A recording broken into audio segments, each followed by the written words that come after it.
lungs taste the air of time blown past fallen sand.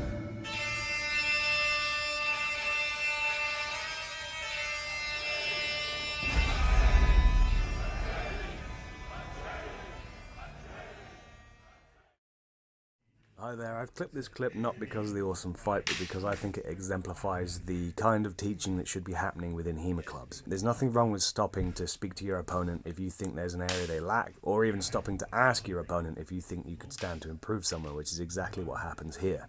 You getting better means they get better, and you can learn together. You should never be in a situation where you're constantly beating down on people and you withhold how they can improve, because that doesn't improve your abilities either. We've stopped to talk now and I'll try and subtitle what's said. It's not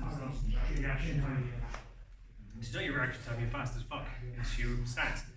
It sucks. Like you stood like this almost the whole fight with your hands all out. So like all I have to do is put my sword out and attack. And you have to put your sword out and then try and defend you. If you just fight like that and you point forward, I've got to overcome that. So the reason I'm getting your hands all the time is because you're there. All I have to do is this.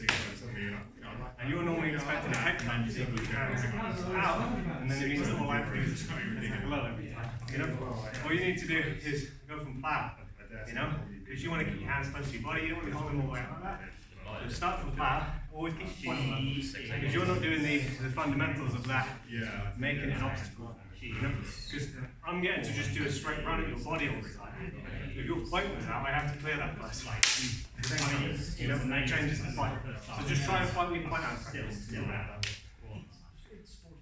We then continue sparring with a marked improvement from him. Now he's using a point forward stance.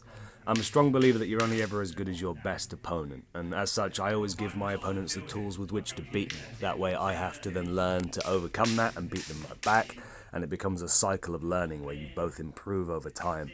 It's no good always fighting people who are worse than you, because you don't get to learn. So always give your opponents the chance to learn, and your club will grow as a result. Training in HEMA is oftentimes about the journey, not the destination.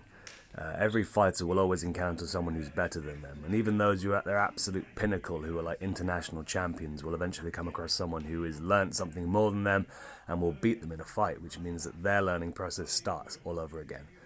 So you can start that culture within your club today with positive learning and teaching, and always making sure your opponents can learn from you, and that way you can learn from them. And that way we can all grow together as a community and try and reach the absolute pinnacle of swordsmanship.